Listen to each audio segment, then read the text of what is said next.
Would you like to be somebody who understands why we feel lost in Western society nowadays? Then listen to the end of this video where I explain how the guiding force of culture and tradition, which is really a product of our unconscious mind, and humans in history having observed each other and built this structure and culture that helped guide us, that culture is no longer very present and it has diminished. So now we have no leading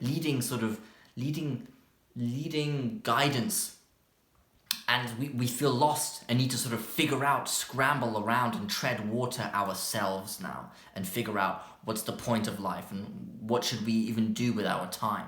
So before we get into this video, please give it a thumbs up and subscribe to my channel if you'd like to learn more about self-development, dating, Jungian psychology, and how to reduce suffering in life. Let's get into it. Okay, so in history and across time, humans observed each other and they noticed certain behavioral patterns and things that were good for the community and for survival and, for the in-group, and things that were bad, behaviors that were destructive. And they basically listened to their unconscious mind, they listened to the conditions of the unconscious mind, which is guiding them, and sort of the instincts, for example, that arise out of the unconscious mind and anticipate you to act in certain ways, like reproduce. They listened to that and built this sort of guidebook, which is the culture or the tradition, which basically rested upon the society and sort of,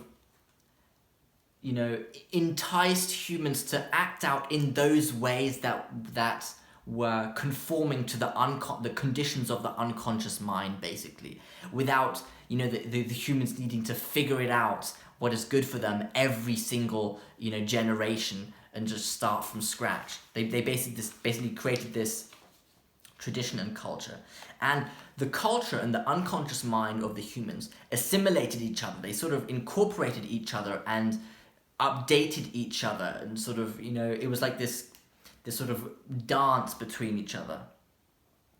And the tradition were created essentially to keep chaos at bay and keep suffering to a degree at bay. It was sort of like a structure that enabled humans to live somewhat in harmony.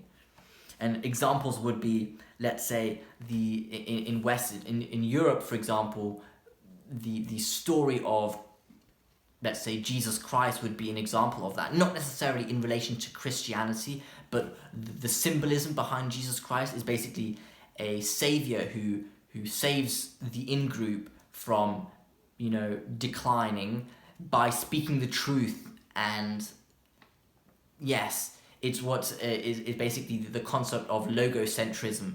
It's speaking the truth. Or, for example, hero stories where a hero goes and confronts the threat to the in-group and slays the threat or kills the threat, and then helps the group survive, basically. And that helped keep the threat, the chaos, at bay.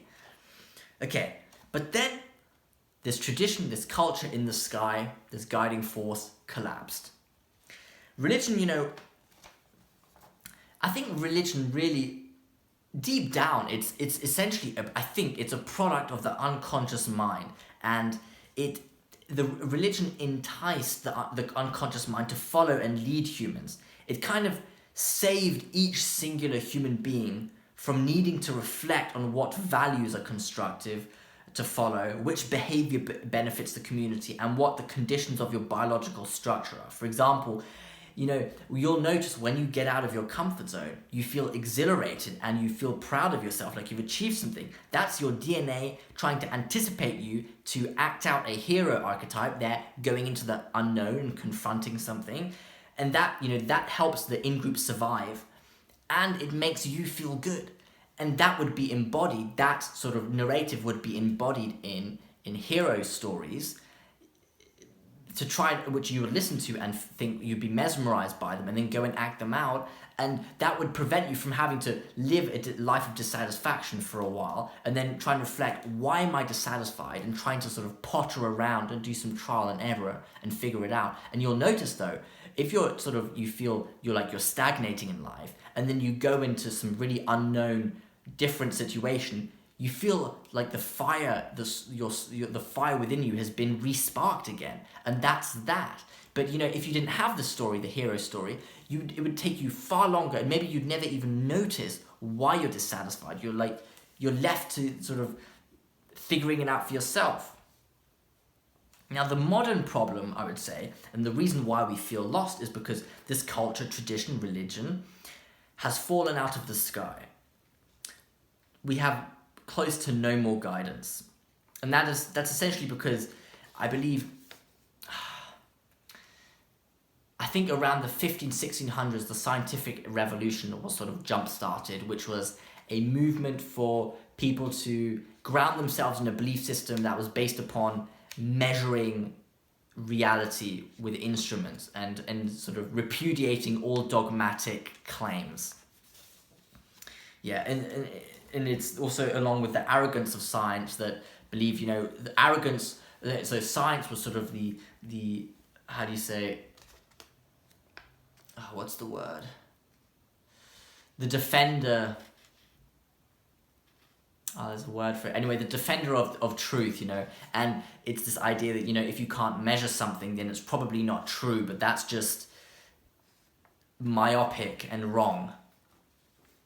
So, and Viktor Frankl, the author of Man's Search for Meaning, he was a psychologist who was an inmate in Auschwitz for a while. He has a great quote for this. He says, "No instinct tells him," referring to man, "no instinct tells him what he has to do, and no tradition tells him what he ought to do. Sometimes he does not even know what he wishes to do."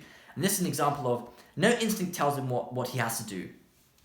I actually disagree with this, because the instinct does tell you what to do, but you have to listen to it. And so many people nowadays struggle with listening because they cloud the bridge between their instinct, their unconscious mind, and their consciousness with electronics, being busy, distractions. So it's quite difficult to listen to him. And that's why the instinct struggles, or he struggles to listen and let's say apply himself to his instinct. No tradition tells him what he ought to do. That's true. I mean, let's say the tradition and the culture which encouraged you to go out into the unknown or be a strong pillar in your community has sort of diminished. So that's also, yeah. And finally, sometimes he does not even know what he wishes to do. And now that's really interesting, because he does not even know what he wishes to do. In some sense, I think we have no choice what we wish to do, what we really want. There's some unconscious compass that determines it, and it's really beyond our choice, I think. But anyway, Viktor Frankl says, when people don't know what they ought to do, they tend to gravitate towards conformism, which is essentially copying what everybody else is doing, or totalitarianism, where you seek to be told what to do by some sort of strongman or some sort of authoritarian figure, which happened in the 20th century, which was a result of the death of God, which Nietzsche sort of proclaimed to have occurred in Europe. And then, sort of these sort of distorted belief systems, ideologies like sort of what the National Socialists in Germany trumpeted, and what communism in the Soviet Union sort of also trumpeted.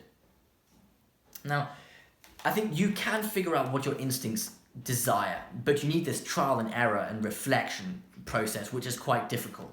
And I think the average human does not possess the cognition to distill the structure of the unconscious mind and its instincts. And that's why it took humans, thousands of years to figure out what's going on with humans and integrate then the takeaways from these sort of observations and these reflection periods, and integrated the wisdom into stories. And there's also a biological explanation or like purpose for the unconscious mind. Because you say, okay, but why is the unconscious mind this autonomous force which guides us? Well, it seems like biology realized that, well, maybe through evolution, that humans were not able to figure out by themselves each lifetime what's useful to do with themselves. So it needed to sort of implant this sort of autonomous, independent guiding brain, because humans weren't able to do it themselves each generation. So you have this unconscious mind which is present within all humans, and it's sort of like the inheritance of your forefathers or of your ancestors, through evolution. Now, what are the consequences of being lost now and being sort of dissociated from the unconscious mind? Basically, the conditions of the unconscious mind have been broken. People aren't really listening to these instincts and, let's say, what the unconscious mind anticipates. And people don't know what they want. And the unconscious mind, your instincts, used to dictate what you want. And they still do dictate, but you have this ability to suppress what the unconscious mind is trying to tell you. So we're not listening to the guidance, which used to help us, previously, whilst this tradition used to integrated what the unconscious mind anticipated and guided us. So that guidance is essentially diminished in some sense, I would say.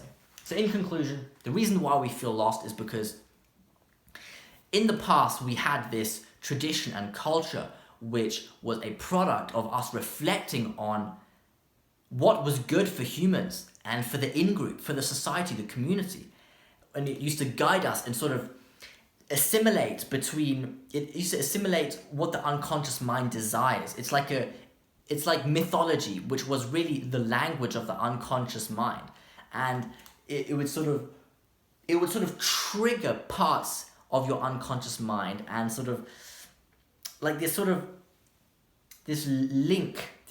invisible link between your unconscious mind and the tradition would be sort of sparked, and you would be guided to manifest this sort of potential and this thing that is good for humanity, let's say. The thing is, this culture, this guiding culture, has sort of collapsed, and it no longer resonates with the unconscious mind. So now we're left for ourselves to try and figure out what our instincts even are, what they want. And, if you listen to your instincts, they very often reward you with positive emotions and excitement and joy. But because we don't know how to listen and act upon the instincts, we just experience far less joy and positive emotions, I think. So I hope you enjoyed this video. Please leave a comment below whether you think there are any other reasons why we feel lost nowadays in modern Western society. Please give this video a thumbs up and subscribe to my channel if you'd like to learn more about self-development, dating, Jungian psychology, and how to reduce suffering in life. Thank you for listening.